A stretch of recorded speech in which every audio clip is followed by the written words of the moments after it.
Hello, everyone, and welcome to the first ever episode of Broadway Overanalyzed, a new podcast where we will be focusing our attention not on the Broadway stage, but on the orchestra pit underneath. In every episode, we will feature a new Broadway score to be overanalyzed. We'll be giving an overview of the show's soundtrack, dissecting the show's recurring themes, and diving into its style, structure, and influences. My name is Samuel Riddle, and I will be hosting this podcast alongside my sister, Lydia. Lydia, ready to go? I think so. What's up? So neither of us has any music training, and actually neither of us has ever really been super involved in any theatrical shows, really. Neither of us has acted in a show before, but here we are, starting a podcast about Broadway. Yeah, it's kind of that musical theater has been a huge hobby of ours. I guess growing up, I think probably our grandparents and our parents just introduced us to like Les Mis and Phantom of the Opera, and so we've always been very into musicals, seeing musicals like when we could. So yeah, I think that's kind of what sparked the interest. If you're listening to this podcast, it's probably through my YouTube channel where I play piano covers of show tunes.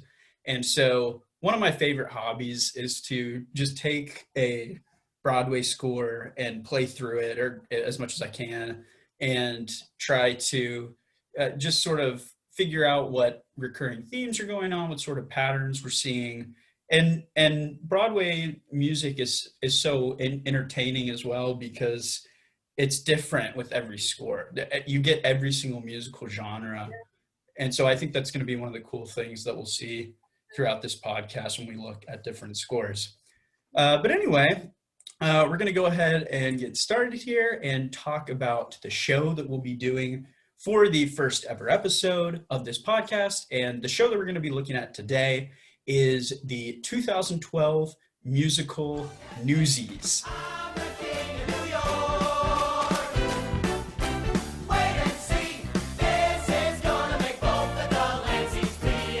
You know, Lyd, you talked about how we were always sort of growing up listening to Broadway music, but I feel like Newsies was sort of one of the first shows that we really got into. Yeah. I think it was the first show that kind of got us into Broadway culture, knowing what's on Broadway and like the Tony Awards. And I remember seeing like the Newsies performance on the Tony Awards. So yeah. All the choreography is. I remember we took a trip to New York City with some friends of ours in like 2012 or 2013, and we saw all the posters. And I remember listening to the soundtrack on our drive back from New York City, and it was pretty cool. And then for my 14th birthday, I got the piano vocal selections book for Newsies. I really liked it. It was like the first sort of Broadway music I started to play, and it just sort of started it all. Yeah. We wore out that cast recording as well. Like, oh yeah. Playing it in the car and learning the harmony and all that stuff. Yeah, listen to it nonstop. We did not see the show on Broadway. We did see the national tour. I don't know if you remember this. I'm sure you remember this, but we saw the show twice because we saw it. We lived like 2 hours away from where it was being performed, but we saw it with our family on like a Friday night, and we loved it so much. We were like, we got to go see it again. And so we convinced like 3 friends to buy tickets last minute, and we saw it again like 2 days later. Yeah. And it's kind of like after you see a show that high that you're on, that you're like, I can't believe what I just saw. Like this was so, like we had to see it again. We stage door too. Yeah, true. I'll mention one other thing before we move along. We also, so Newsies was also, the stage version of Newsies was filmed in, I wish I had written this down, I think in 2015. It was filmed, and it's on Disney Plus now, so you can watch it. But we went and saw this with some other friends who we dragged along with us to see the show in movie theaters. So, I guess we're pretty legit Newsies fans. I didn't realize until I was looking back sort of at what this show has meant. But so that's kind of one of the reasons I wanted to start with Newsies, because it's meant a lot to us. And I think it tells us a lot about how we started sort of with show tunes. Let's get started with talking about the show a little bit, and I want to start off with talking about the history of the show and about the composer. And so, Lyd, can you tell us a little bit about the composer for the show and sort of get us into how it made its way from the flop movie that it was up until its run on Broadway? So the composer of Newsies is Alan Menken, which if you're not familiar with his name, you probably are 100% familiar with his work. I actually went to see him at the Kennedy Center right before like COVID happened and everything. I went to see him kind of perform in person. And I remember him saying that so many people have told him that he wrote the soundtrack to their childhoods, which I feel is very true for me as well. If you're like a 90s kid, you will know Menken's music. He started kind of the Disney Renaissance. He wrote the music for Little Mermaid, Beauty and the Beast, Aladdin, and then more recently, he's written the music for Enchanted and Tangled. So if you're familiar with, if you're like a big Disney fan, you know Alan Menken's music.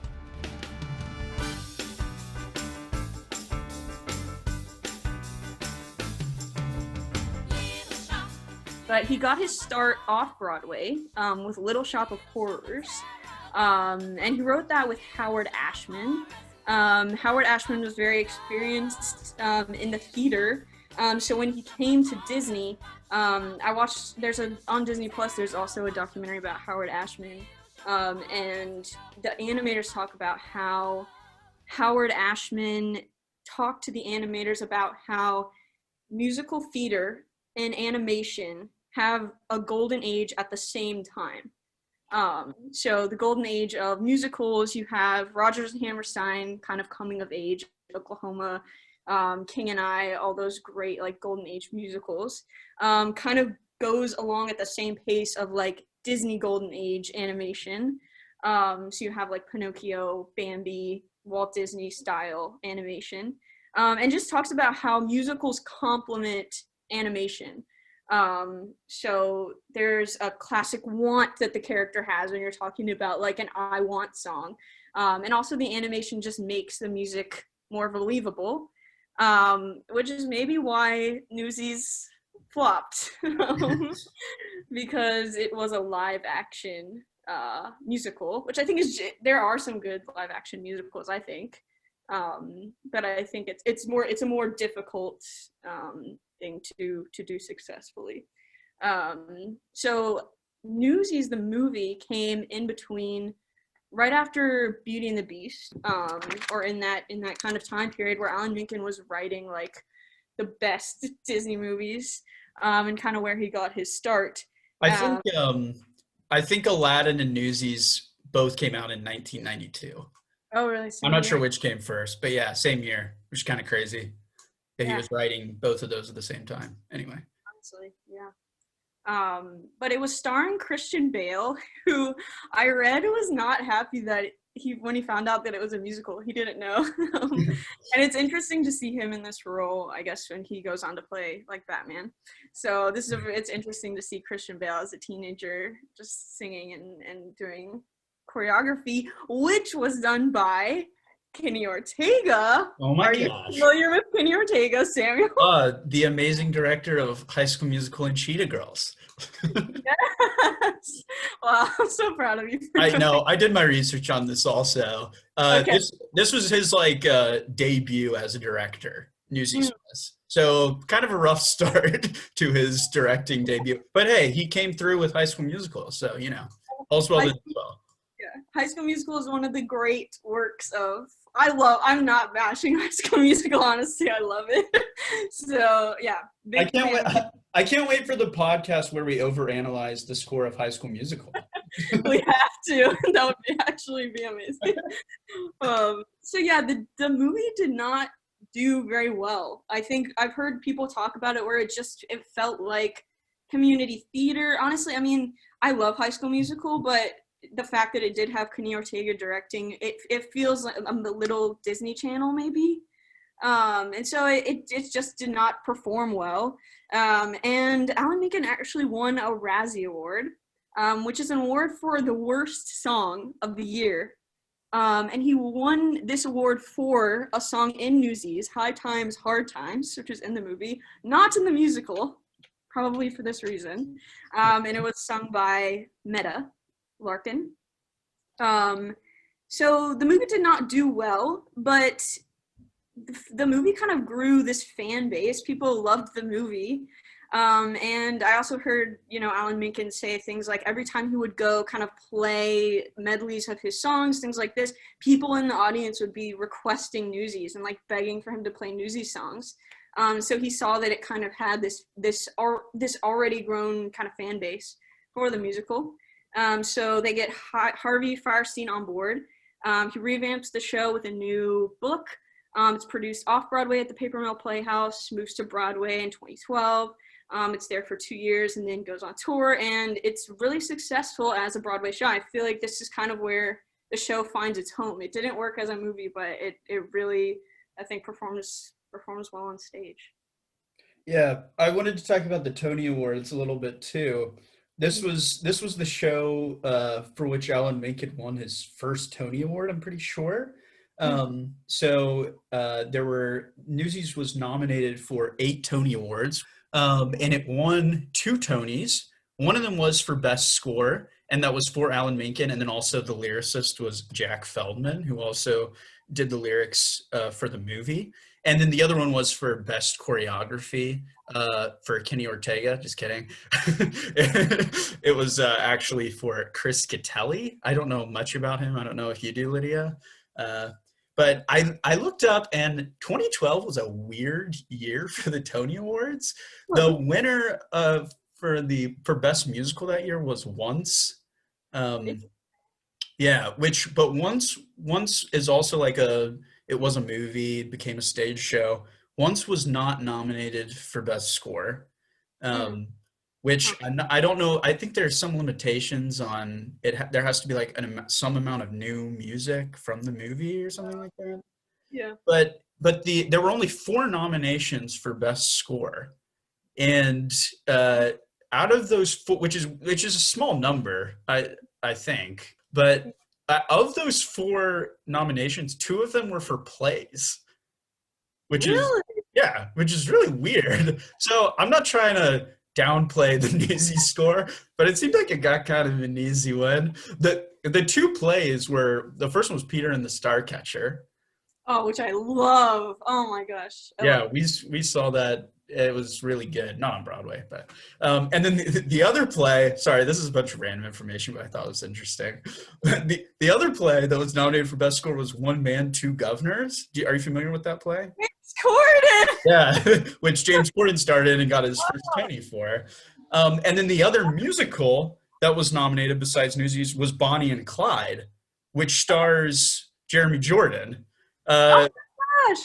Yeah, so I didn't realize that like 2012 was a big year for him because he was in Newsies and as the main role, and then also in Bonnie and Clyde as the main role, and he was nominated for one of those Tony Awards for Best Actor in the musical. Now is the time to seize the day, stare down the odds and seize the day, minute by minute. That's how you win it. We will find a way, but let us seize the day. So that's a little background for the show, and I'm gonna get you to take the reins on this one as well, Lynn. Can you give me like a super brief synopsis of the plot of the show? Tell me about the setting, just really briefly, and I can pop in as well, and just like who the characters are, and could you just maybe talk a little bit about that? Yes, I can. I didn't research. Sorry, I thought I had told you that you were going to be taking this one. Just really quickly, you should be able to do this, right? It's about a newsboys strike in New York in the late 1800s. 1899, yeah. Very late 1800s. So basically, Jack Kelly is the main character. He lives in New York as a newsboy.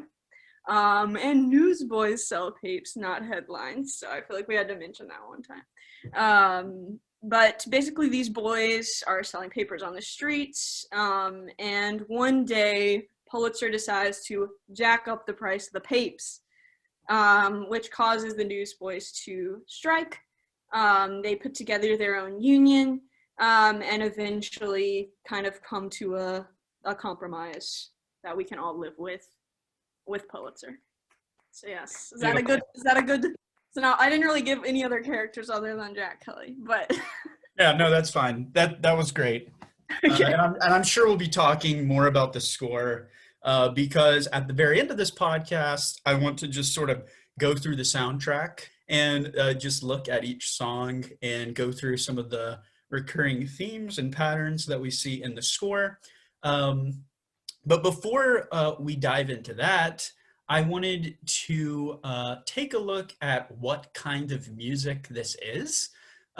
So I think that this score is really unique among Menken's because most of his scores are, as Lydia was talking about, for like Disney princess movies or for like animated movies that don't really fit into any, or don't really have to fit into any specific time period. And Newsies is completely different because it's based on a true story.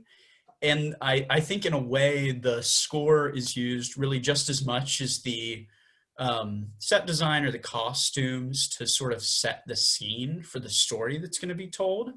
And so what I tried to do is I kind of tried to look up what kind of music was popular from 1890 to the early 1900s to sort of get a good idea of what Menken may have been listening to for help on this while he was writing the score.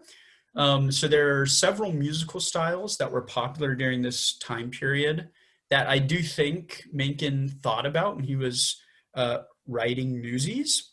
And so the first musical style that I want to talk about is something called ragtime. And this was a style of music that was very popular in the late 19th century.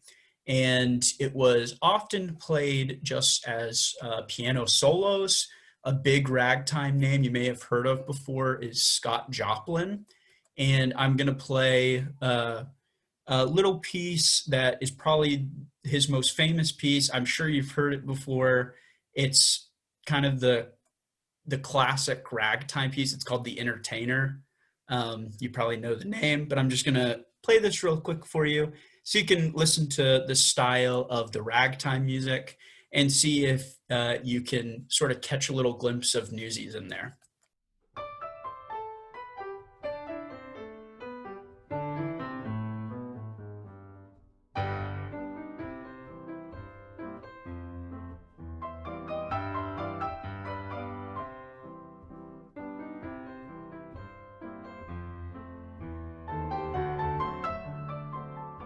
I'm sure every child that ever took piano is having like flashbacks right now to trying to play The Entertainer.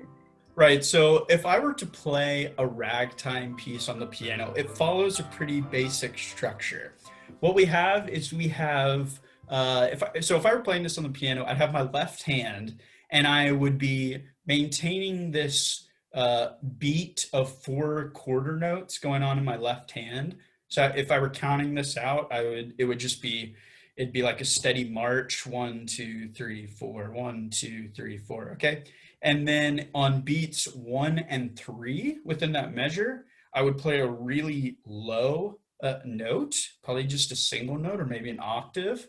And then on beats 2 and 4, I would play a higher note. If you've heard of like an oompa rhythm, this is sort of what that is. So it's like low, high, low, high, low, high, oompa, oompa. Okay, so that's sort of what we've got going on in the left hand. And then what makes ragtime special is you've got that going in the bass, and then you've got this melody that's cutting into this steady march that's going on, and it cuts into the rhythm of the steady march, and it gives it this ragged sound. So that's why it's called ragtime. Ah. Yeah. So there you go. You learn something new every day. But so this ragtime style is actually pretty common throughout the Newsies score. And I'm just going to play two quick examples of that in Newsies. And so when I play these, listen for it's a little harder to hear when it's the full orchestra playing and not just the piano, but you're going to hear this steady oompa going on in the bass. And then you'll hear the rhythmic melody going on over top of that. So first I want to play an excerpt from Carrying the Banner. It takes a smile that spreads like butter, the kind that turns a lady's head. It takes an orphan with a stutter, who's also blind and mute and dead. What is the bass line I'm listening for? Okay, yeah. So in these orchestrations, the bass you're listening to is it's either a tuba or a bass trombone. My ears aren't great to be able to hear this stuff, but it's definitely some sort of brass instrument. It sounds like a tuba to me, but when I was looking up the instruments that are used in the Newsies Orchestra, there's no tuba mentioned. So I think it's a bass trombone. Okay. So I'm gonna play an excerpt from That's Rich now, which is kind of like it's like the classic ragtime piece in the show, I think. And so I think it's a little easier to hear. So let me play that. That feels good. I like that. I live in a mansion on Long Island Sound. I pulled up a weed, they found oil in the ground. But you telling me you don't want me around. Now, honey, that's rich. And then another popular style of music around this time that I wanted to talk about was just march music, or you could also think of it as big band music. And so this was basically like jazz music that was played by brass instruments. So we've talked a lot about the like ragtime march that's going on, and then but then in big band you've got the march without the syncopated rhythm that's going on over top of that. And you've got a lot of emphasis on these brass instruments, which is really the core of the Newsies score. And so let me just play one example of, have you heard the name John Philip Sousa? Yes, I think so. So he is to this big band sound what Scott Joplin is to ragtime. So he was really big late 1890s. And so I'm just going to play one of his songs, The Thunderer. And you'll just sort of get a sense of this brass march sound that's all over the Newsies score.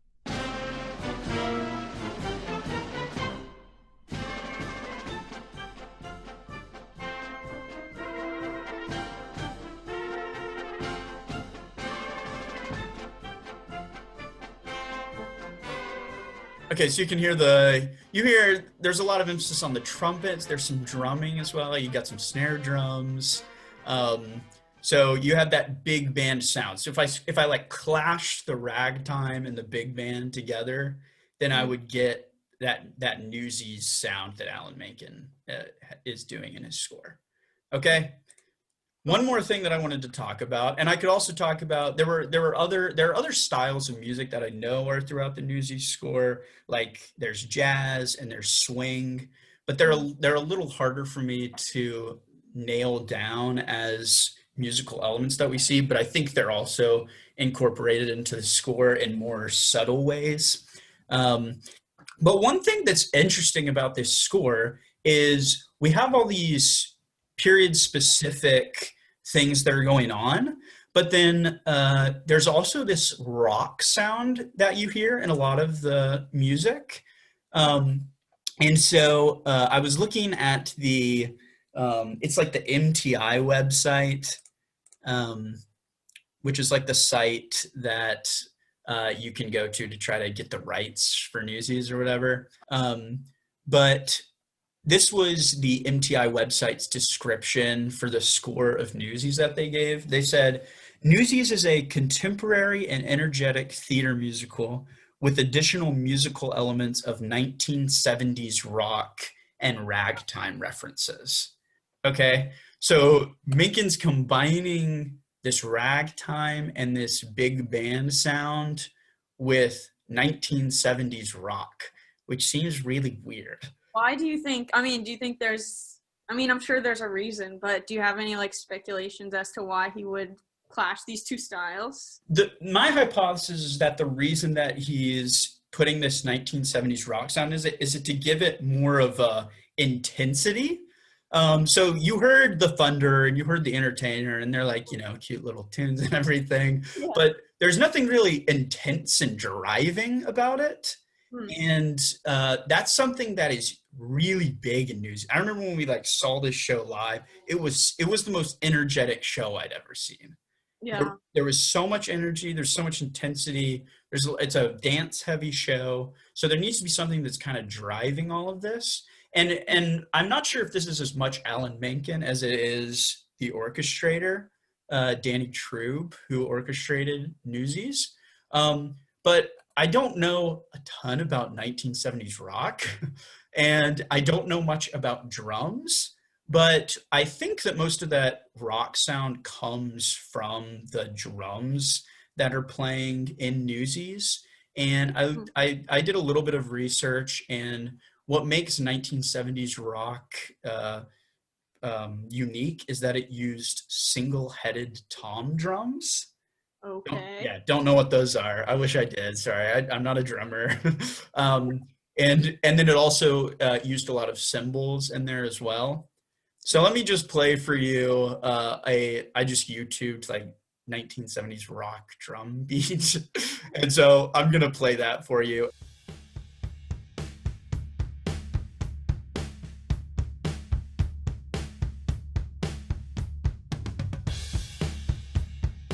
I want to play two examples from Newsies to sort of show you where these drums pop up in the score.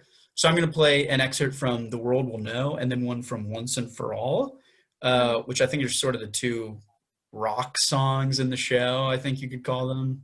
And so here's a little excerpt from The World Will Know. And the world will know, and the journal too.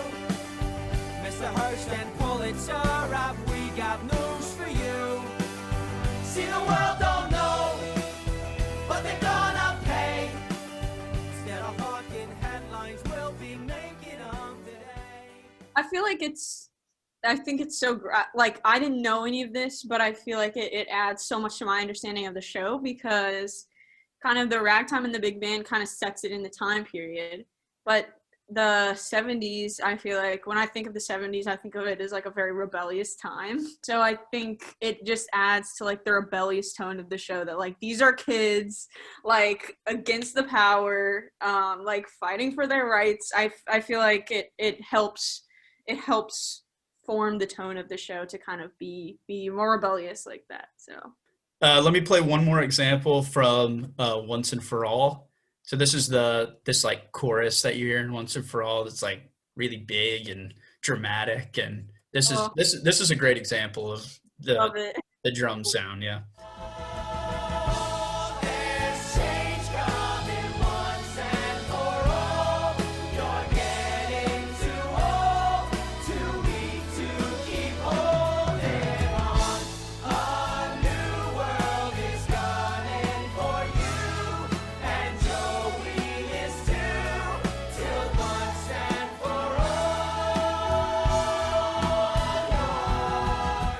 the goosebumps. No. So good. That was such a great part in the show. I remember. Gosh, yeah. Okay, so we've got ragtime, we've got big band, we've got some jazz and some swing music in there, and then we've also got this mix of 1970s rock. And we've talked about how that gives it this rebellious, energetic, intense feel to it. And I think it would be helpful for us to talk about just how big of a difference that makes. And so I'm not trying to slam the movie too much, but I wanted to play some snippets from the movie to show you how much, especially that drum sound, changes the score for you. And you're going to see how the intensity, it's just for the movie, it just like, it comes down. It's just not as, I don't know, it's not as moving. And so I'm going to play an excerpt from the movie soundtrack of The World Will Know. And the world will know, and eternal too. It's the horse and pulling, so have we got news for you. Now the world will hear what we got to say. We've been hawking headlines, but we're making them today. So you can hear some snare drums in there, Yeah. but you don't have the steady beat of the single-headed toms and the cymbal crashing. Right. Ain't it a fine life, carrying the banner through it all? A mighty fine life, carrying the banner tough and tall. When that bell rings, we goes where we wishes. We's as free as fishes, sure means washing dishes. What a fine life, carrying the. So we've talked about some of the musical influences for Newsies. And now we're going to transition into talking a little bit about each song in the score. Yeah, so we're going to be going through the original Broadway cast recording for Newsies. Obviously, what's on the soundtrack is not exclusively the music and the score. That's one of the great things about musical theater. A lot of the music in a show can only be heard if you go to see the show live, or if you have a filmed version on Disney Plus. But let's take a look at what was recorded and released, at least in the soundtrack itself. So there are 17 tracks in this soundtrack, not including the 3 bonus tracks, which we listened I to. forgot about those. Yeah. Remember the track with Alan Menken playing piano? Yeah. What a time. Yeah. And then within this recording, there's 10 tracks in the first act, and then there's 7 tracks in Act 2. So let's just walk through all of these. For some of them, we'll have some things to say, and for some of them, I think we'll probably just breeze by them because there are some that are better than others.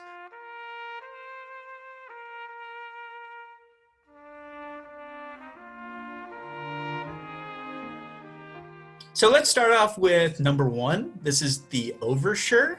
It's kind of a deceptive title because if you know musical theater, you know that an overture is really just a big medley of all of the songs, or a sample of the songs within the show.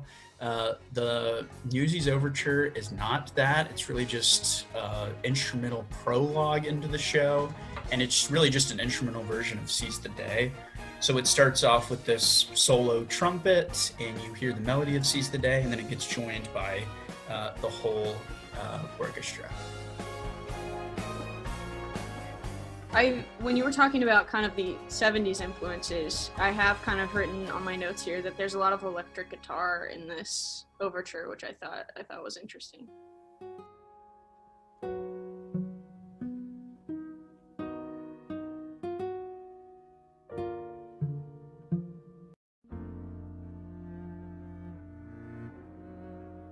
Streets down there, they sucked the life right out of my old man. Well, they ain't doing that to me. But everyone wants to come. And then moving on to the second track in the soundtrack, we have the Santa Fe Prologue. And this is, I don't know, Lydia, would you call this the I Want song, or is it too early? It's interesting because I feel like I would call Santa Fe the I Want song, and I thought this was something that was so interesting when I was kind of going through the track list. Is usually in a musical, you'll start with an opening. There's kind of a formula for how musicals are written, and you start with an opening number. The opening number introduces usually all the characters and the world of the show, the setting, so you kind of know what you're getting into with the opening number, and then usually after that, you'll get an I Want song. So kind of just to use another Alan Menken example, let's say Aladdin, you start with Arabian Nights and you get this setting and the tone of the show, and then you kind of get to one jump ahead. Maybe the reprise is more of Aladdin's I Want songs. You kind of know where that main character's direction is. But in Newsies, it seems like the I Want song kind of comes before the opening number. So did you have any thoughts about why maybe they made that switch? Yeah, I don't really know. I think it's really just maybe to introduce us to the main character maybe before setting the scene, and showing his relationship with Crutchy, who I don't think we've mentioned is this crippled friend of Jack's. I don't know, that might be an offensive term, I don't know. But he's a friend of Jack's, who's sort of like a younger brother to him. I watched an interview with Harvey Fierstein, who wrote the book, who said that kind of putting this song first kind of just sets Jack up as the main character. There's so many different Newsies and so many different characters. It sets Jack up as a main character. And I think it, like you were saying before, kind of just is maybe a theme for Crutchy and Jack's friendship throughout the show as well, that he's caring for this guy as a younger brother. And then also the song that's not on the Broadway cast recording is a song that was added later for the tour, which is a song that Crutchy sings, and Crutchy kind of reprises, however you say that, Santa Fe in that song. So I feel like that kind of lends itself to maybe this is a dream that they both have. I'm okay. Guess I wasn't much help yesterday. Snyder soaked me real good with my crutch. Oh yeah, Jack. This is Crutchy, by the way. And that sort of brings me into what I wanted to talk about regarding the themes of this show. So it's kind of interesting with musical theater. There are songs throughout the show that are sung, but then there's also a lot of underscore, and there's a lot of themes that are repeated throughout the score that you wouldn't get in like a pop music soundtrack. And normally it's sort of like one and done as far as the tunes go, but this is all one cohesive story. And so there are a lot of themes that are going on throughout this, and not every song is a theme, but there's definitely a specific theme in the Santa Fe prologue, and I'll just call it the Santa Fe theme. It's all over the place. And I wanted to play on the piano. I don't have a piano with me here, but I'm just going to play a little recording of myself playing the piano, and I want to play what that theme is for Santa Fe. And normally what I'm calling them themes. I don't know if they have any specific name in musical theater. Maybe you call it a tag, perhaps. But it's just sort of a quick melody that's gonna, when I hear this, I think, oh, that's the sound of Santa Fe. So here's how it is on the piano.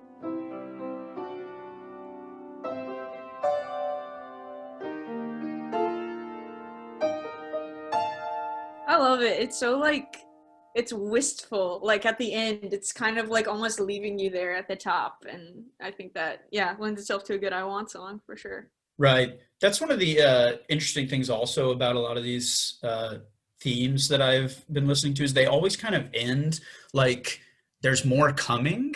And so they're used as ways to transition either between scenes or between songs. So it's always left without any, it's not on the dominant chord. And so it's always, it's making you're wanting something more to be coming from. But yeah, it's a really pretty theme, really simple. It's basically just two major chords. One is a whole step up from the other one.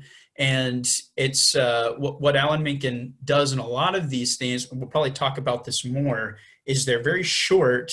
And what he does is he extends them by just jumping around to different keys to sort of expand on them, to make them last longer. And it really lets us remember them when we hear them all throughout the musical. And then they can be used in different ways throughout the show so that they're still familiar to us, but they can be used to create a different kind of emotion when we hear it. So we hear it, we know what it was, but it gives us some sort of new understanding of what's going on. And so let me play just an example of that with the Santa Fe theme. So the first one I wanted to talk about is the playoff that plays after Crutchy and Jack have sung this song. And there's this theme, but it's played much more quickly and much more in a much more excited manner. So let me play that for you if I can.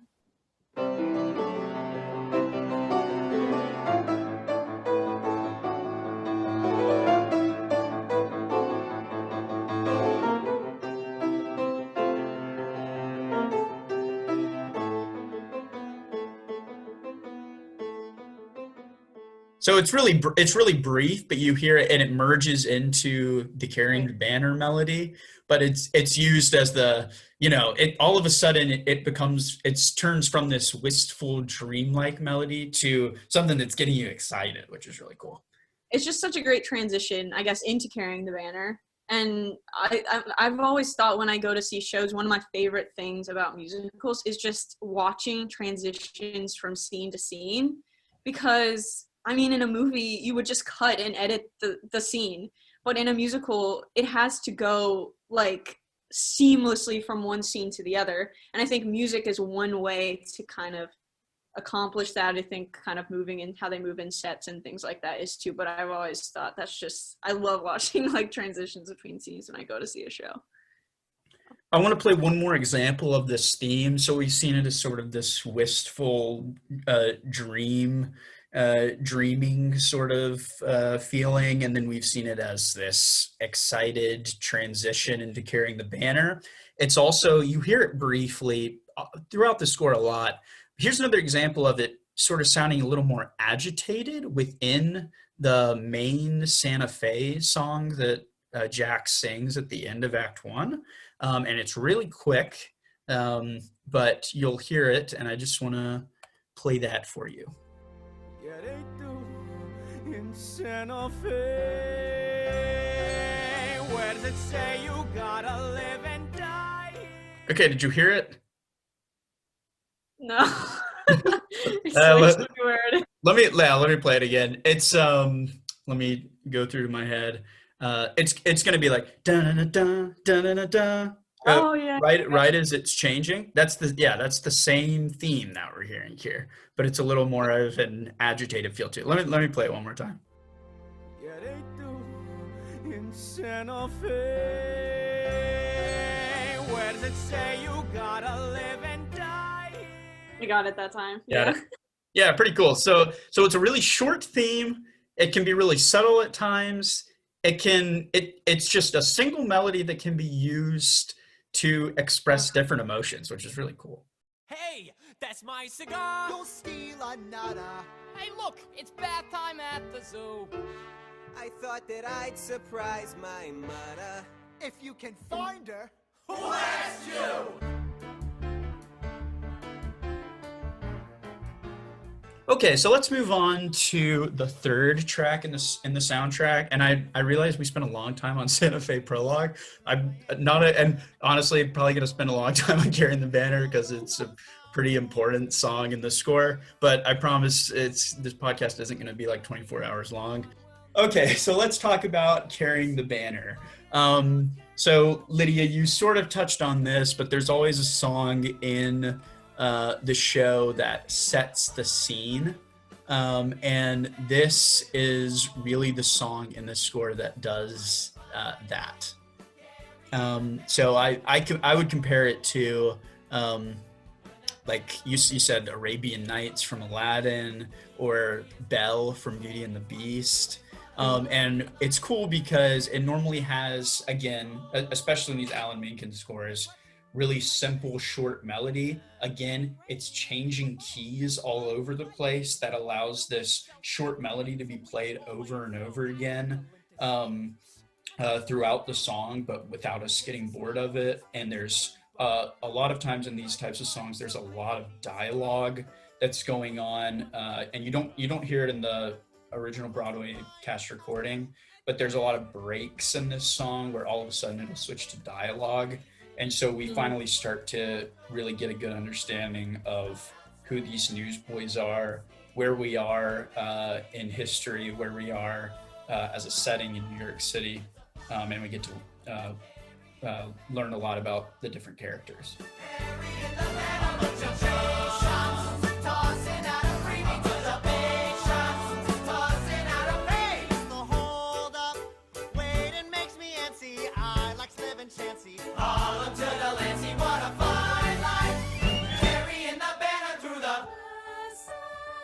I just think the song is so effective in introducing kind of each character that has, you know, their own personality. Because I feel like just in the first couple of lines of the song, each almost line has like a completely different tone. It's like I mean, almost each line you can hear each character that's singing has their own voice that they're speaking in, and they're interrupting each other and coming in over each other. It feels very unorganized in a good way, because I think you kind of do see these Newsies as kind of this ragtag bunch of kids that, you know, they're living on their own. So I think it's a great way to set them up, and a great way to set them up when you have songs like World Will Know and Seize the Day coming later, when they start to sing in harmony and they're very unified. We see them start as kind of this ragtag group of kids, and then we see them grow to a unified union, I guess. Yeah, that is really interesting. Yeah, so I guess it's interesting that not only are these songs switching keys all the time, but they're just, it's basically the same melody, but it's mirrored maybe just a few steps up from where it was originally, and it just bounces all over the place. And it gives it a lot of like energy vibes that I think you see all throughout the show. So similar to the Santa Fe Prologue, Carrying the Banner, this is really the glue to the score. The music from Carrying the Banner is all throughout this because it's the scene setter, and so it's helpful in transitions.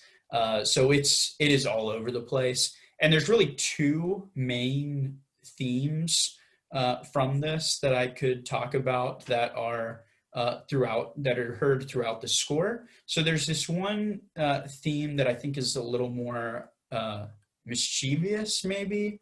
It's played in thirds, so the intervals that you hear are thirds, which gives it kind of a dissonant sound, so it doesn't sound very clean, which is interesting because you think about that sort of the Newsies they're these boys living in New York City, but they have kind of rough lives, and so it's an interesting theme. And let me just play that for you from the piano.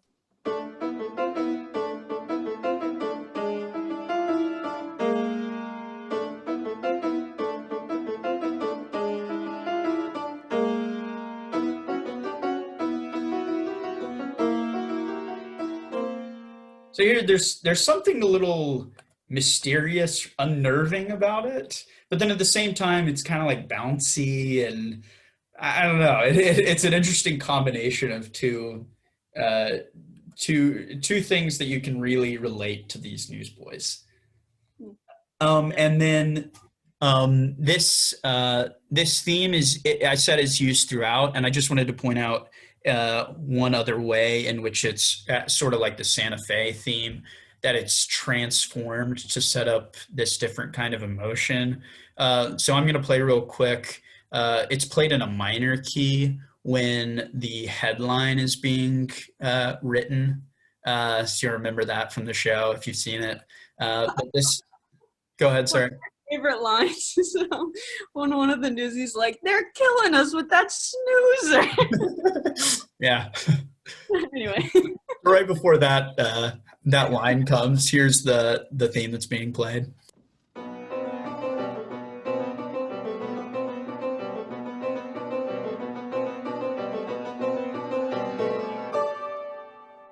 So same theme, but we've got a minor key now. It gives it sort of a different feel. I think that comes back in World Will Know when Jack is kind of writing strike on the board as well. Yeah, so I guess we could associate the minor carrying the banner theme with the headline from the world then. So it's cool how Menken keeps some consistency and gives us the same music that relate to something that's going on the stage. And then the other theme that we see often from this song is a much happier theme. It's in thirds. Did I say thirds for the first theme? I might have. You did. It's fourths. The intervals are fourths. And then this interval is a third, which is a happier sound. Sorry, I made a mistake there. Well, I read that Alan Menken uses thirds, like I think lots of people do, but yeah, I don't know if you've heard Alan Menken talk about. There's some interview that I watched on YouTube about Alan Menken talking about how he writes his scores are very hymn-like. Interesting. So the way that a hymn is written is there are four notes that are being played all the time. So you have like your soprano, your alto, your tenor, and your bass, and so it's just like very steady four notes being played. And Menken's scores are like this, where a lot of times it's just like steady beat, and then you've got four notes being played all the time. If I were to play like a Jason Robert Brown or Pasek and Paul score, there'd be a lot more rhythm to it, and you want to have like four notes present at all times. And so go ahead. It's so interesting because I feel like I've seen so many things that are like, why is Disney music so catchy? Like, why do we remember these songs like from when we were little to now? We still remember them. I feel like that's maybe one of the things that Alan Menken's music is just, it's simple and it's really catchy. Right. It's also it's nice for me because his music is a lot easier to play on the piano. I have a really hard time playing. My hardest thing of playing the piano is rhythm, and so playing Pasek and Paul and Jason Robert Brown is so hard. But when you come to Alan Menken, it's just like, it sounds so simple, but it's so pretty. Yeah. So, okay, we're getting a little off track here. Here's this sort of happier theme in thirds, not fourths, but in thirds. And so here's that second theme. And it's used also as, both of these themes are used as melodies that are sung, but then they're also used as underscore and as playoffs as well.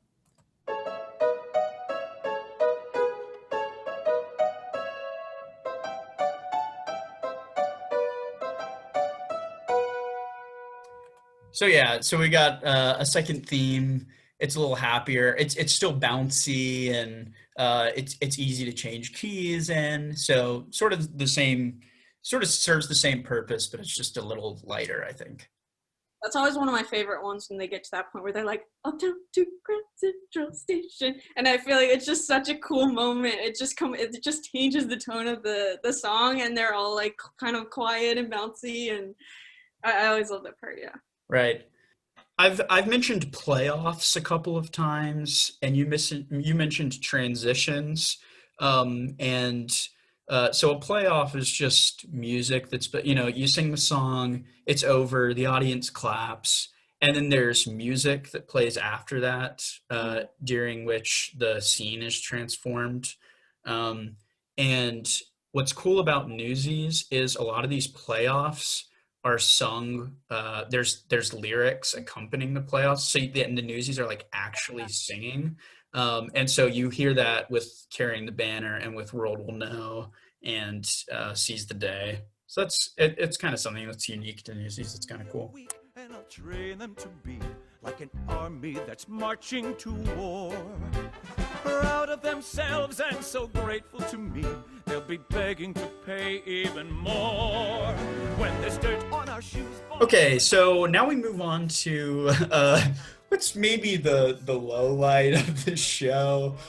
We have these were the next 3 tracks. I feel like were the tracks that we would skip when we were listening to this soundtrack at home when we were just in the car listening to these songs.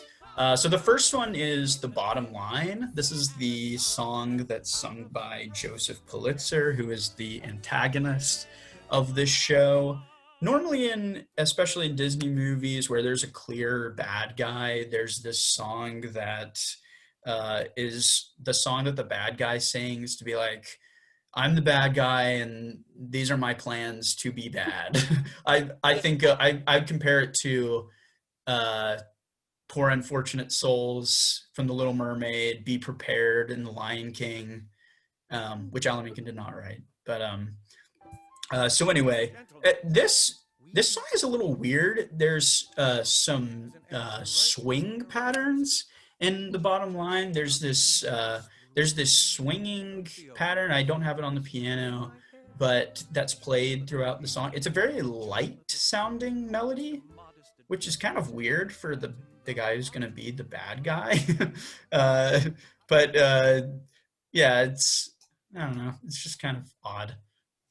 I feel like it's telling you, it's progressing the story, which, songs in musical theater, that's what they're there to do.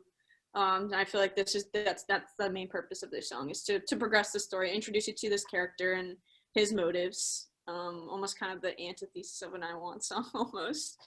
But yeah, it serves its purpose. Ladies and gentlemen, please welcome the star of our show, Miss Meta Larkin.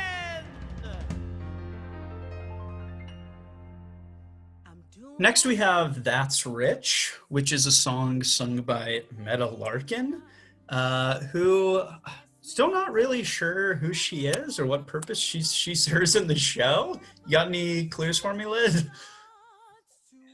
She helps Jack out. I would say she's I don't know.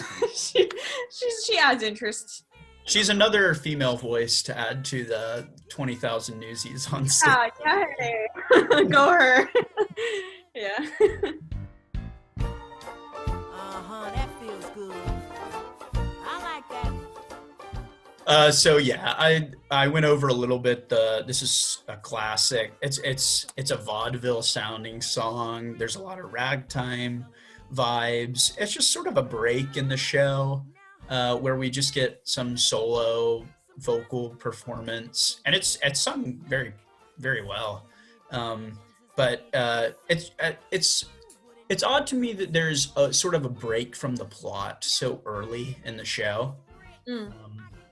But maybe this is more like world building, because I mean, as you were saying before, this song is where you get a lot of the ragtime themes.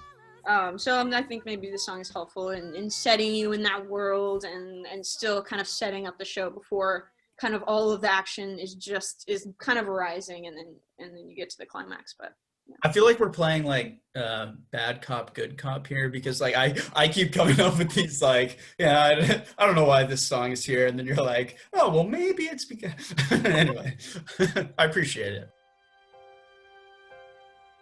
I got no use for moonlight or sappy poetry. After Meta sings That's Rich, we have another song that's sung within this theater that Meta Larkin is the owner of. And we have a combination of 2 songs. One is sung by Jack. It's called I Never Planned on Someone. And it's joined then by some of Meta's entertainers. It's called Don't Come A-Knockin. And Don't Come A-Knockin is more of this, it's like a vaudeville again sound. It's pretty bouncy, it's very light. But then it's covered over by this, it's a really pretty melody. It's again sort of vintage Alan Menken, where the only accompaniment is just these piano chords that are just being played in half notes, and just really steady rhythm throughout. But then it's just like a really simple hymn-like melody that's being sung by Jack, and it sort of gives us a look into maybe his quieter side, and gives us an introduction to his relationship with Catherine.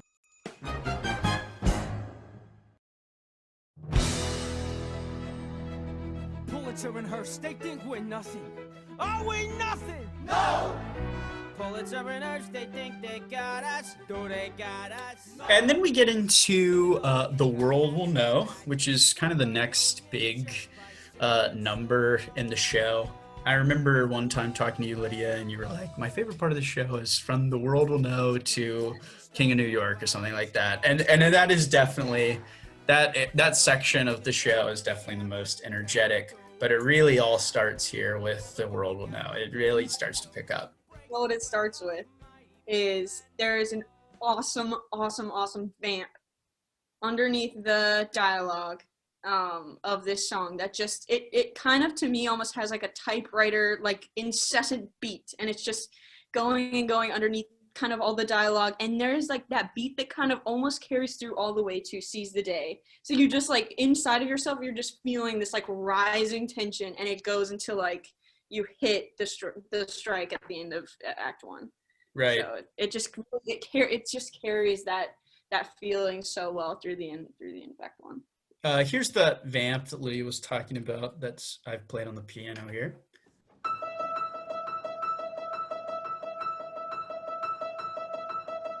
And it just gets played, over and over and over again while The World Will Know is going on. It's just a really nice vamp. It's in the show, it's played with a violin. This is sort of the only part in the show where the string section is like really brought out. And it's pretty powerful when you're in the audience watching the show and you hear this vamp going on. You can just feel the tension in yourself, and yeah, I mean, I remember listening to this song like in the car on the cast recording, and I didn't know all the like synopsis or the plot at that point, but I was like, okay, whatever these guys are singing about, whatever they're a part of, like I want to be a part of it too. It's just it's so well written in that way that you want to jump on board with whatever they're singing about. And the world will know, and the journal too. Mr. Hearst and Pulitzer, have we got news? Okay, so there's a really big theme in Newsies that I want to talk about now, and this is the theme of rhythm. So we talked about how at this point the show just sort of begins to really start building, and we get really excited. Just progressively, it's like something's going on, and that's mirrored by this rhythm that's called, I'm going to talk a little music theory, that's called the tresillo. It's spelled Tresillo. So it's a Spanish word. It's called tresillo, and this is just a rhythm pattern that is super common in popular music and then also in modern musical theater. And so the way that it works is if let's say that I had a 4/4 time signature. So I've got a measure in which I have a quarter note getting one beat, and then I've got 4 beats within the measure. So if I were to count that out, it would be like 1, 2, 3, 4, 1, 2, 3, 4, 1, 2, 3, 4. And I've got emphasis on the first beat of each measure. And so what I could do with a tresillo is I switch up where the emphasis is in these measures.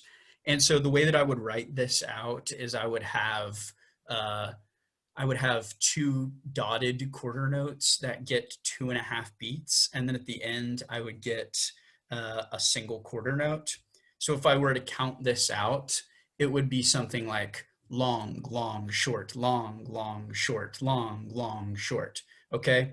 Or if I were to count out every single beat within the measure, and let's say that I had 8 beats in the measure, each getting half a beat within the 4, it would be something like 1, 2, 3, 1, 2, 3, 1, 2, 1, 2, 3, 1, 2, 3, 1, 2, 1, 2, 3, 1, 2, 3, 1, 2. Okay. So you got this steady rhythm that's going on. And I think this is just speculation, but I think the way that it's affecting us is that So we have these two sections of 3 beats, right? Mhm. And so I think what's happening is our brain is telling us, oh, okay, I've heard 2 sections of 3 beats. I must be expecting another section of 3 beats, right?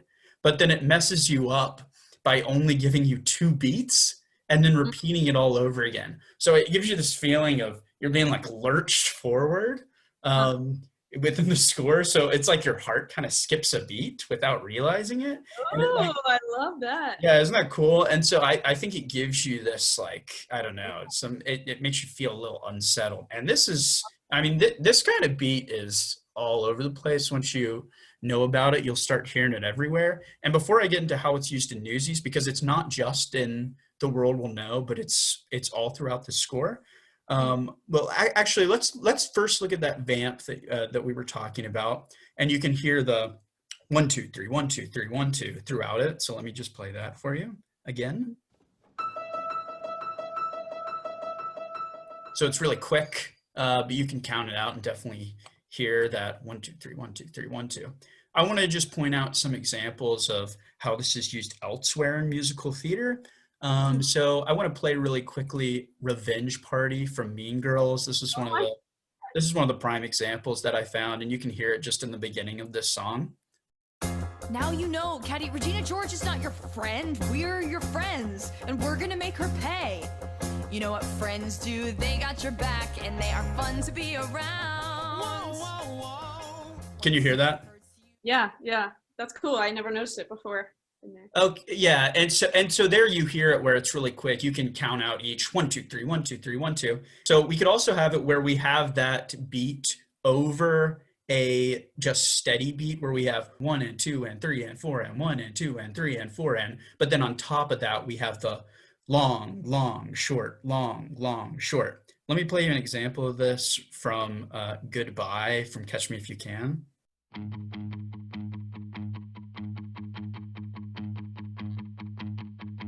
It's my happy ending. Now it's time to say goodnight. We can stop pretending. Tell the spotlight man, turn off my light. 'Cause the show. So did you hear at first you had the just 1 and 2 and 3 and 4 and then it was joined by these piano chords that had the long, long, short pattern on it? Cool. That's really cool. Yeah, so that is all over the place in Newsies. And that, I think, is what gives Newsies such an intense vibe. And so I'm gonna play a few examples from the score now. And hopefully I'm not playing too many excerpts, but I just think this is really interesting. I think it just sort of gives you an idea of why this score is as intense as it is. So first you've heard it from the World Will Know vamp. Now I want to play Once and For All, where similar to Goodbye, we've got the steady march in the bottom, and then we're going to hear this long, long, and then the short beat is actually not going to be there, but we're going to hear long, long, long, long. Okay. Gotcha. Okay.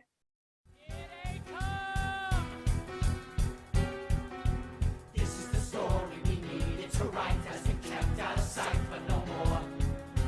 In a few hours by dawn's early light, we'll be ready to find us. And then let me just play for you also Seize the Day. So this is going to be the same thing where we hear the long, long, short pattern.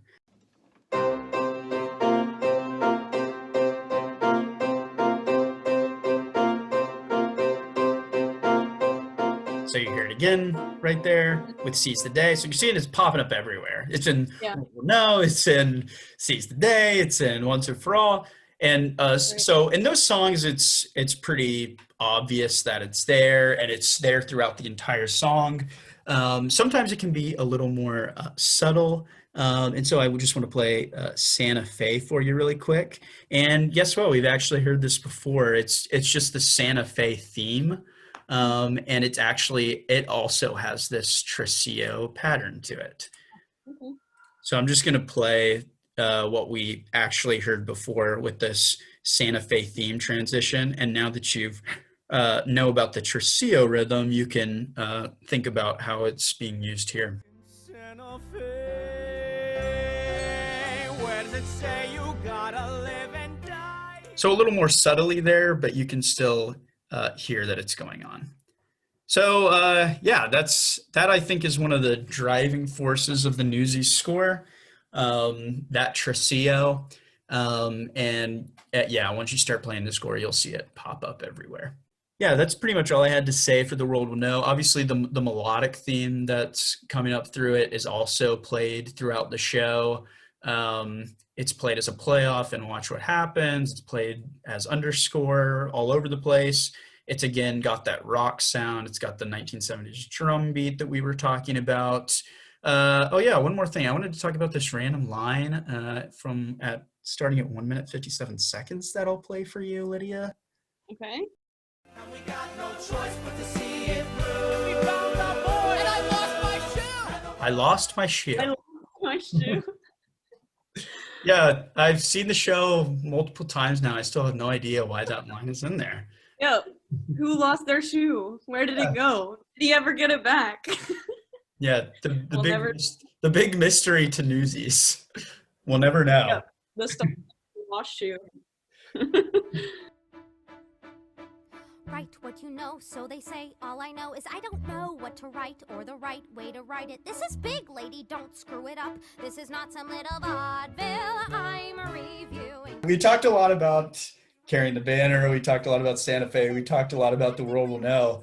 These songs just keep on coming, but there's another really big one here, which is a really great song, Watch What Happens. Plus the screaming of 10 angry editors. A girl, it's a girl. How the hell is that even legal? Look, just go and get her. Not only that, there's a Which is sung by a new character from the movie, Catherine Plummer, who is also Jack's love interest.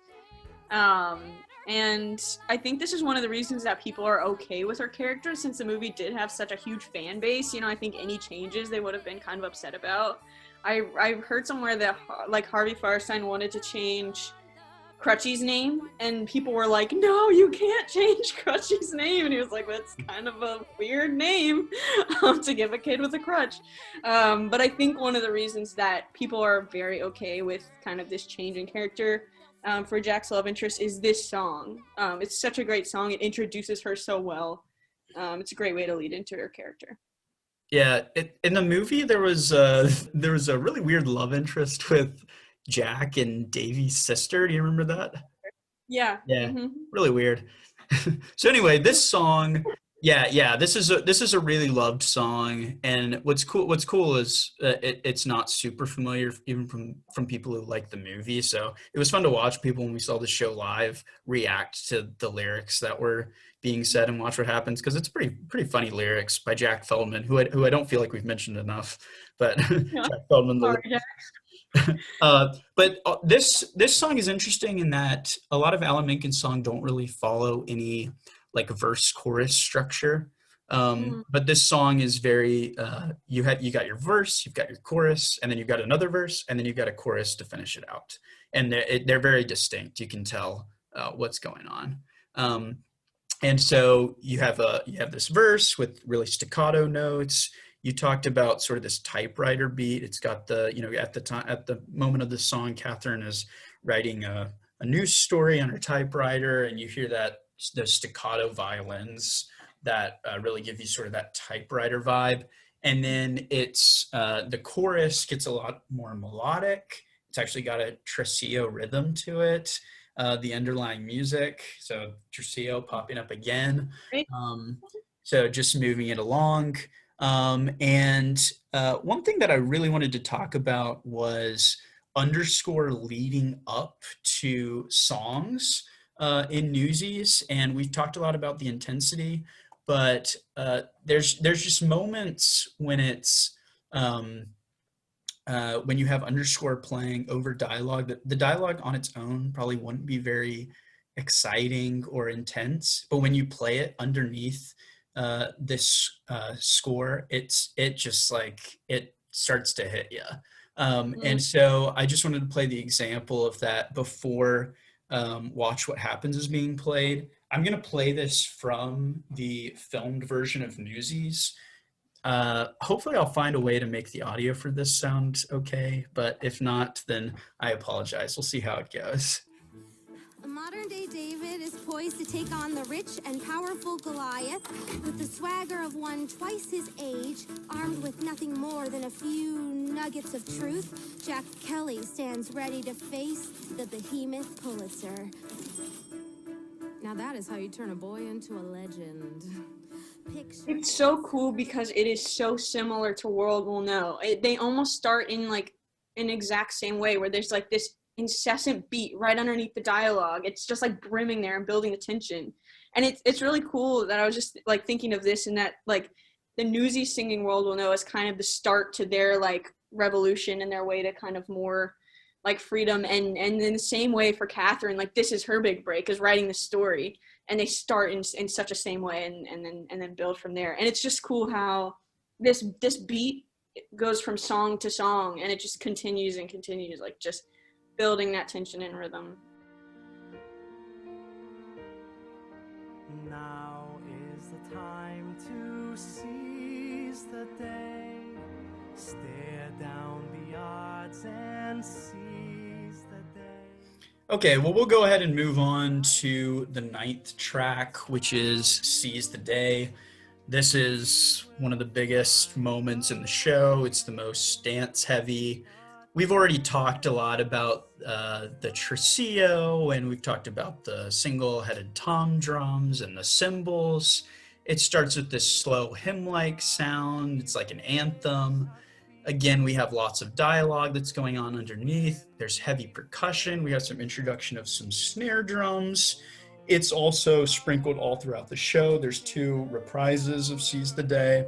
And then the theme is just all over the place. The show ends in the bows with Seize the Day going on. It opens in the overture with a melody of Seize the Day. So we've already talked a lot about it. I don't really have anything else to add unless you wanted to say something, Lid.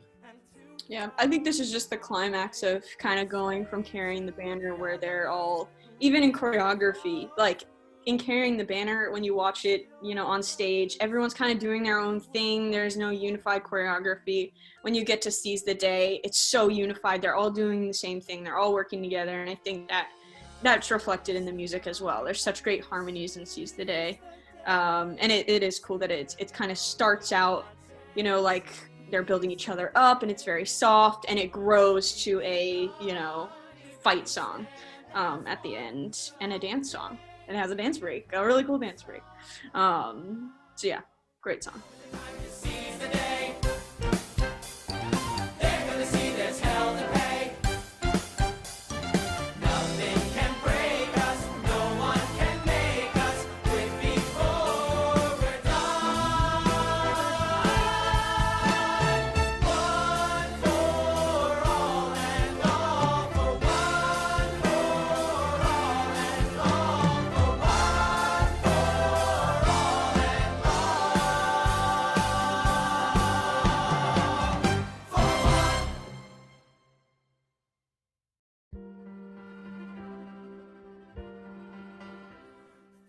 Let's move on to the last track that we hear in Act 1, and this is Santa Fe. This is the big solo that Jack sings, and it's we've already heard this melody from the Santa Fe Prologue. This is kind of the, I don't know, Lid, would you call this the true I Want song of the show? I think it was in the movie, so I think it's interesting that they decided to place it at the end of Act 1. It's an interesting Act 1 closer. I think you would think that Seize the Day might be the Act 1 closer. So I think it is interesting that they kind of end it kind of on this sad, wistful note. Yeah, I think I'm not really sure why. I don't know. Do you have any? Yeah, I think one of the reasons for that might be because Seize the Day is a really like happy song. They're all sort of celebrating starting the strike. And so if you were to end Act 1 with Seize the Day, it would be like, you'd kind of go into the intermission being like, oh, cool, like everyone's happy, not much conflict to resolve. But then what happens is there's this big fight that breaks out. Crutchy gets hurt by Snyder, who's this Javert-like figure who's running after and trying to capture Jack Kelly.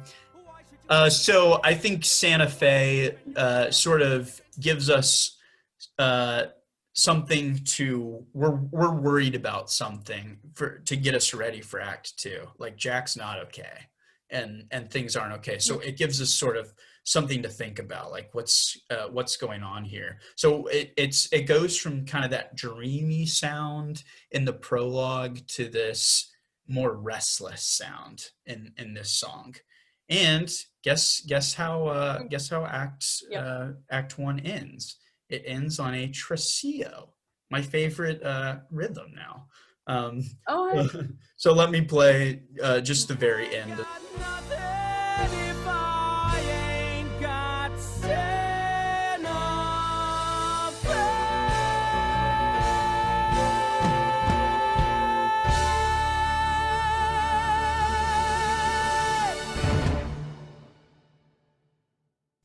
All right, so that kind of does it for us for Act One. And I'm going to be honest, most of the, I think, interesting things to analyze in this score are in Act One. That's a lot of the themes that we see in Act One are the ones that get repeated all throughout the score. So like we talked about, Santa Fe carrying the banner, world will know, seize the day. Those are all themes that carry on throughout the entire show. And then in Act Two, you get a lot of these songs that are kind of just one and done songs. So, I mean, they're good songs, but there's not a ton to analyze. So we'll start off with King of New York, which is the 11th track on the original Broadway cast recording. You don't need money when you're famous. They give you whatever you want, gratis. Such as a pair of new shoes with matching laces. Permanent box at the sheep's head races. Pastrami on rye with a sour pickle. A personal puss on a wooden nickel. Look at me, I'm the king of New York. And this is just kind of your classic Act Two opening number. A lot of times in musicals, you'll open up with a big dance number that doesn't really do a ton for the plot, but it's just sort of to get you back into the feel of the show and sort of to get you ready for what's about to go down in the rest of Act Two. Almost like a second opening number almost to kind of get you back into the world of the show. But I always thought this song was kind of interesting because Jack Kelly has just gone missing. Crutchy is in the refuge. They just kind of lost this strike, and then they sing kind of this really happy tap song about it. So I understand the reason for it being in this show, but I always thought it was kind of weird that they're celebrating being in the paper and two of their friends are missing. But right. yeah. Musically, it's a pretty simple song. One thing that's interesting about it is the accompaniment is mostly just the melody, which we haven't seen much of yet. But so there's nothing really special about the accompaniment. It's basically just the melody that they're singing. And like I said, this tune shows up nowhere else in the score as underscore. It doesn't show up in another song except for in the finale, which is really weird to me because if you'll remember from listening to the soundtrack, this is the song that they end the show on. it ends with the of New York, and so it's just kind of weird that it's like it appears once and then it appears as the last word that gets said. So I don't know, it seems a little odd.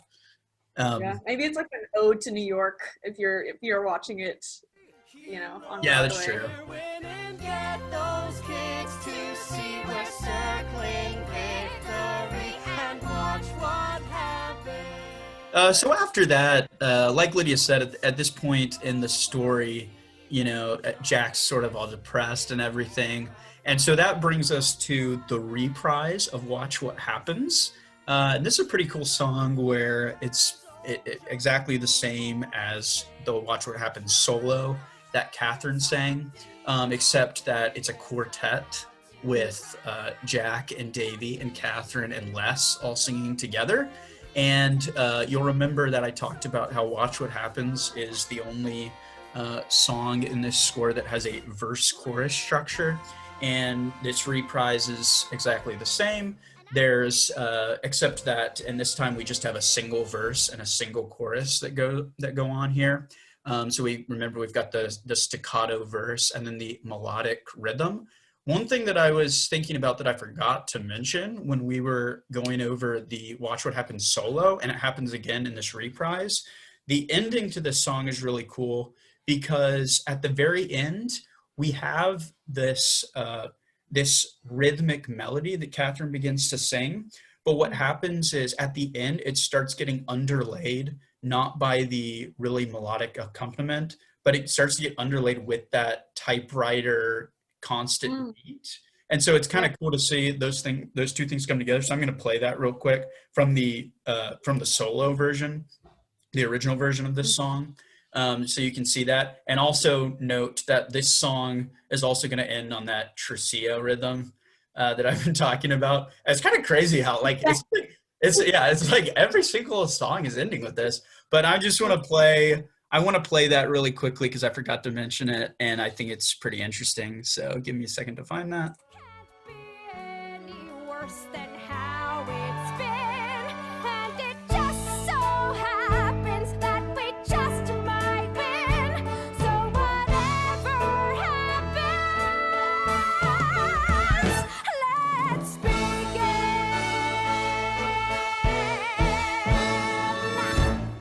And great vocals from Carol Lindsay, who we've not mentioned yet, but also a huge fan of her as an actress and singer as well. Just one more thing, I guess, on the Watch What Happens reprise, and you might not have an answer for this, but why do you think they bring back her song melody in this point in the musical? Does it have like maybe an underlying theme? And again, there might not be a reason. But... Yeah, I mean, musically, I don't know. I mean, the only thing I could say is in both cases, it's a song where something big is about to happen and the people who are singing are sort of anticipating that and trying to decide what to do with that. I don't know. What do you think?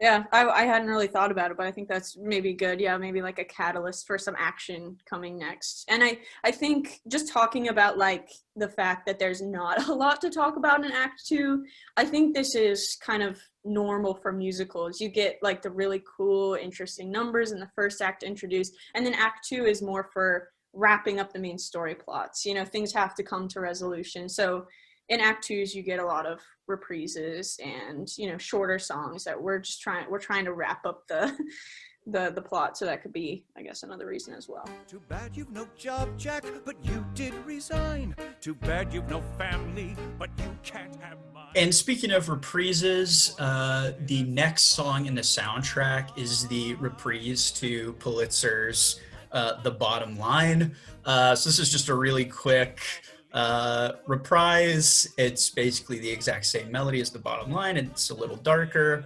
Anything to say about this one, Lynn?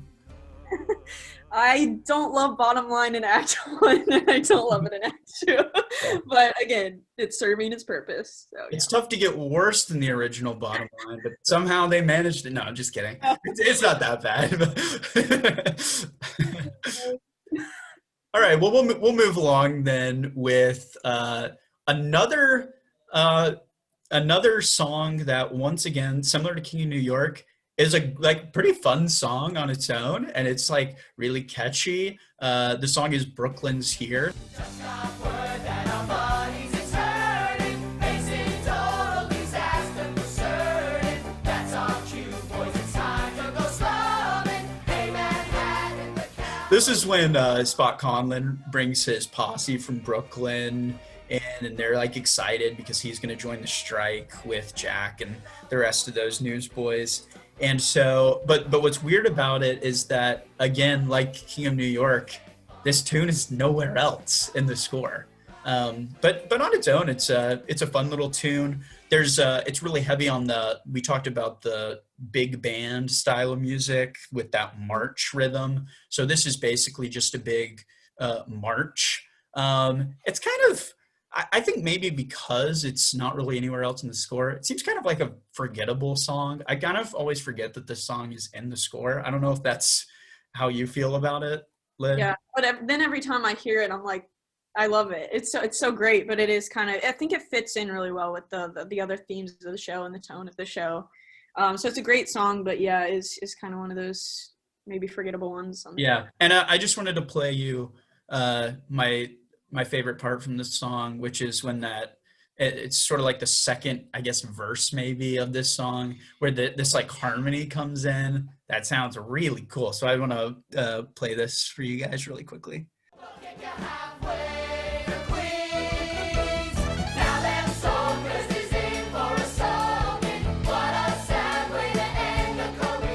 They get so high. One of the things that amazes me about, I think those are female vocals coming in there, but one thing that does amaze me about this score is the male ensemble sings so high in this song. It's like I've tried to sing along to the soundtrack multiple times, and it's like it destroys my voice. It is hard.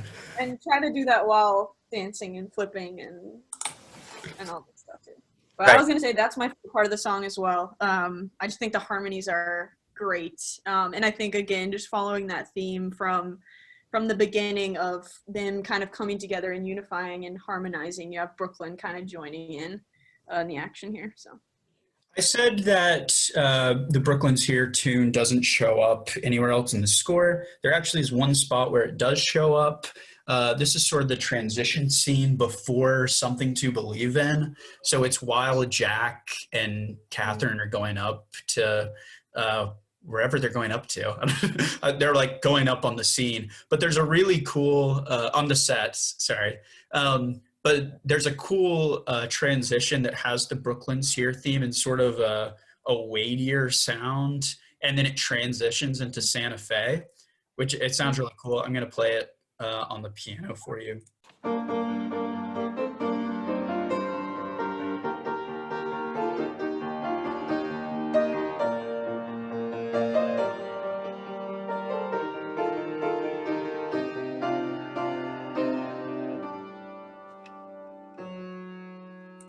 One thing we didn't mention kind of in Act 1 is how most of his underscoring are melodies from other songs that have already been written. There's no kind of new musical information. It's all kind of dragging from other melodies. And I was watching this documentary on kind of how like The Little Mermaid was made, which was Alan Menken's first score. And they were talking about how almost all of the like underscoring for the Little Mermaid movie is kind of melodies that have already been sung. There's not a lot of new material there. And so they were saying that was a little bit interesting. And I don't really know if that's normal for musicals. So I'll be interested to see kind of as we go over more, whether there is more like musical material and underscoring, or if that's kind of a normal thing. Musicals, I'm not sure. That is one of the interesting things that's very unique about Alan Menken is that not only does he, for movies, not only does he write the songs, but he also writes the scores to the songs. The scores to the movies, sorry. So yeah, that is something that's really unique about him. And yeah, he does just use the melodies over and over again.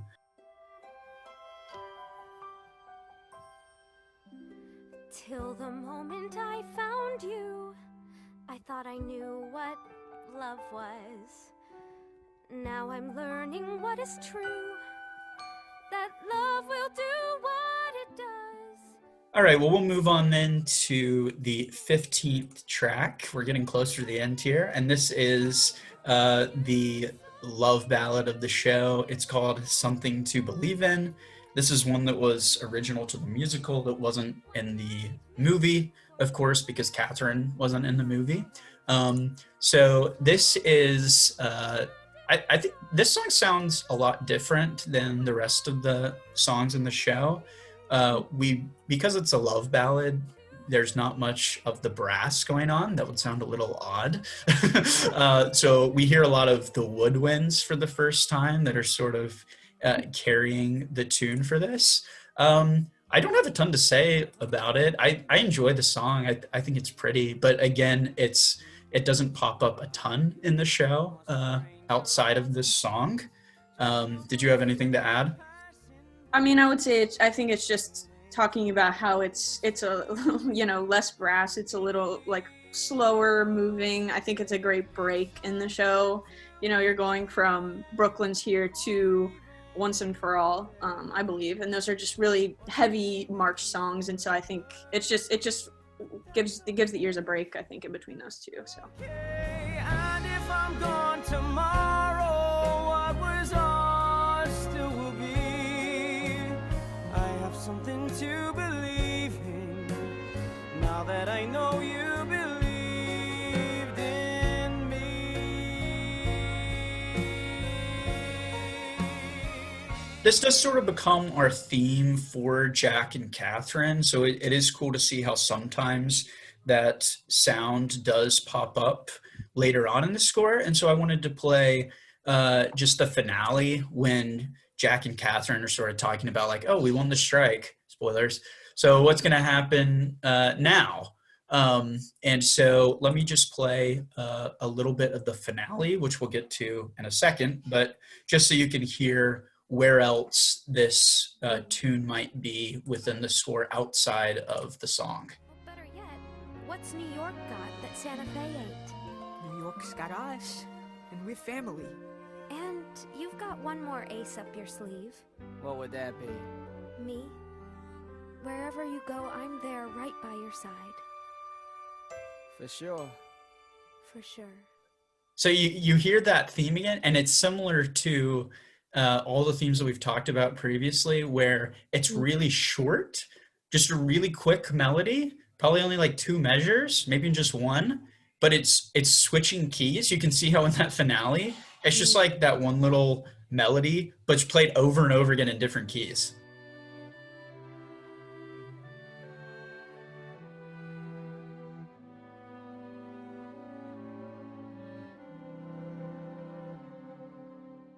All right, so let's move on to the 16th track, which is Once and For All. And this actually is a track that is all over the score. So we finally made it in Act 2 to a song that's common throughout the whole thing. And this is the song Once and For All. I mentioned that this is another one of the big rock songs next to The World Will Know. This song actually has 2 parts. It's got the anthem hymn-like sound in the beginning, and then that also comes in the end. But the second time it comes through, it's joined by those 1970s drums. We listened to that excerpt a little earlier. And then in between that, we get the really quick moving. We've got the steady march beat of 8th notes going on in the bass, and then we've got that tresillo rhythm going on over top of that. This is the story we needed to write, has been kept out of sight, but no more. In a few hours by dawn's early light, we'll be ready to fight us a war. This melody is, it comes up not only in this song, but it also comes up in a lot of the action sequences within the score.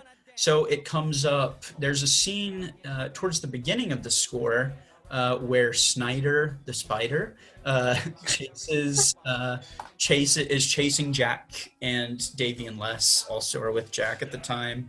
And so we hear this music from Once and For All, and then also during some of the fighting that goes on after Seize the Day, we hear a lot of the Once and For All tunes as well, which is interesting because it's one of the few times that we hear this melody before we actually hear it in the song. And so it's kind of cool how maybe it's used as primarily as underscore and almost secondarily as a melody that's going to be sung by the Newsies. It was interesting when I was watching back the show on Disney Plus. It seemed to appear when I was taking notes every time Snyder appeared. So that was interesting. It's kind of got this like almost dark undertone that it's kind of serving one of the villains of the show in that underscoring. So. And I feel like it's worth it just to play this again, where we get the transition from that quick movement back to the like rock anthem. I just want to listen to it again, so I'm just gonna play it again.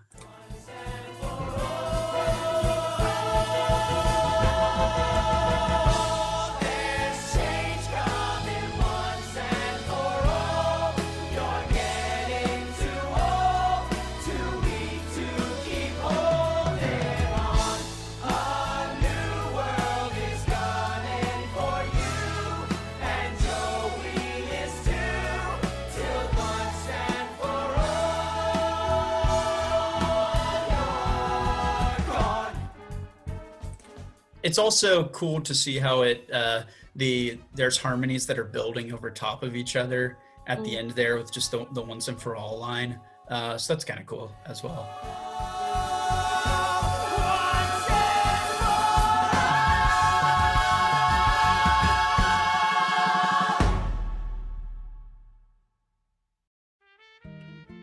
So that brings us to the final track number 17, which is the finale. And this is just sort of the track where everything wraps up.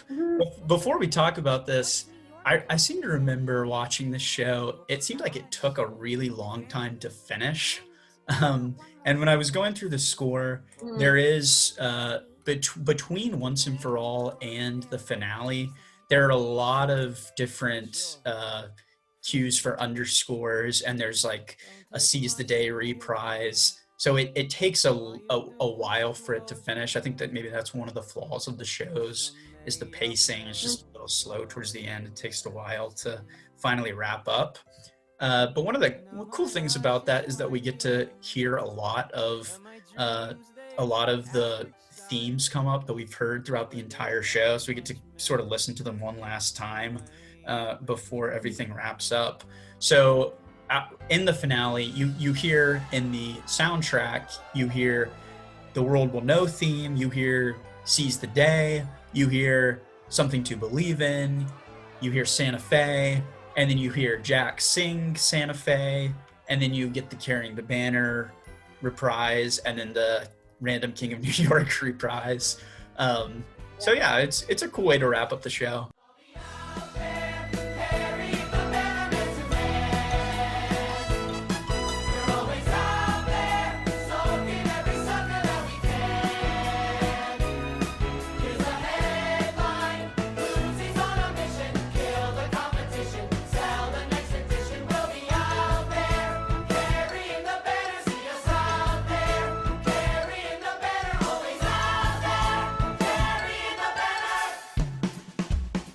All the triumphant songs kind of come back at the end. But I do think it is interesting to kind of bring back Santa Fe, because his dream is no longer Santa Fe at the end, which I think is an interesting theme for Disney. His dream kind of changes. It's not really realized. So I think it is interesting hearing that theme at the end, that as Santa Fe, and now his dream has kind of changed. Maybe we've mislabeled the Santa Fe theme, and it should actually be the dream theme. I like it. Dream theme. It rhymes. Yeah, there you go. The dream theme. I like it. I said that this musical ends with King of New York, but there's actually a super elaborate bows that goes on in Newsies, which is really cool. You get to see a lot more of the dancing. And so that actually ends with instrumental version of Seize the Day, which then breaks into Santa Fe when Jack comes out for his bow. And then the bows end with the Carrying the Banner theme, which is sort of when the Newsies end Carrying the Banner with the loud go. That's how the musical actually ends entirely, with the bows. And so I think it's cool how it kind of comes full circle at the end. But it's such a great, I love a bow. Like, that's maybe one of my favorite parts of a show. And Newsies has a great bow. You get to see so much dancing, and each actor kind of gets to put their own spin on their own bow. And it's, great way to end the show. Newsies is the best bow, I think. I can't think of another bow on Broadway that's better than Newsies. Can you think of one? It's hard to beat.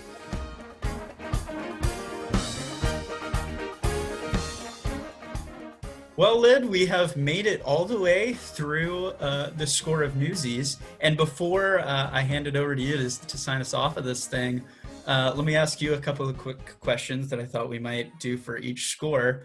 Really quick, give me what's your favorite song in this soundtrack and what's your least favorite song in this soundtrack?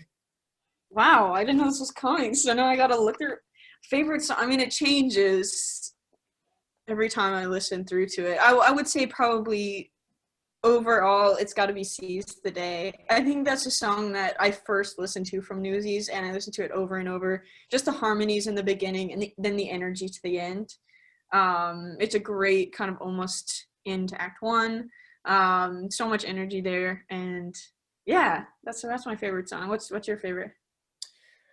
I was hoping you wouldn't ask me. I feel like it's been like changing so much because as I've been preparing for this podcast, I've been playing through the score a lot, and I'll like start focusing on one song and I'll like really like it. So I mean, I really like Watch What Happens. I really like The World Will Know.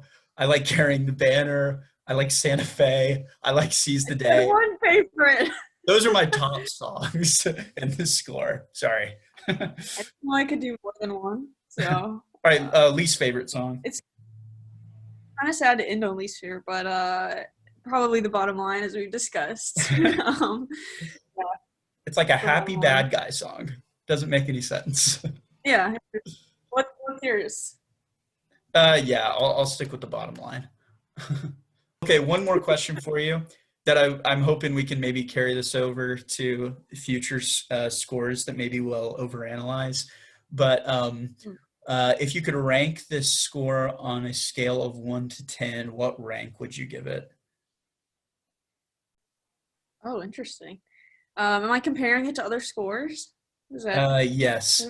What's your favorite? Think about your favorite score. I won't ask you what it is, but that's Okay. like your 10. So what is Newsies? Maybe 7 to an 8, 7.5. Okay. I love it. I never get tired of listening to it. I think there's so much variety. And maybe, that's coming from the musical influences that we talked about. But yeah, I never get tired of listening to it. It's a great score. Awesome. Your ranking? I'll give it an 8. I think it's a really good score. It's got like the Disney sound, but it seems a little more serious than some other maybe things that Disney has done. Right. So I love to play it. It's easy to play, and it's just it's like simple, but it's pretty, Yeah. Gotcha. Yeah, take us away. High praise. Well, thank you guys for listening and joining on our first ever episode of Broadway Overanalyzed.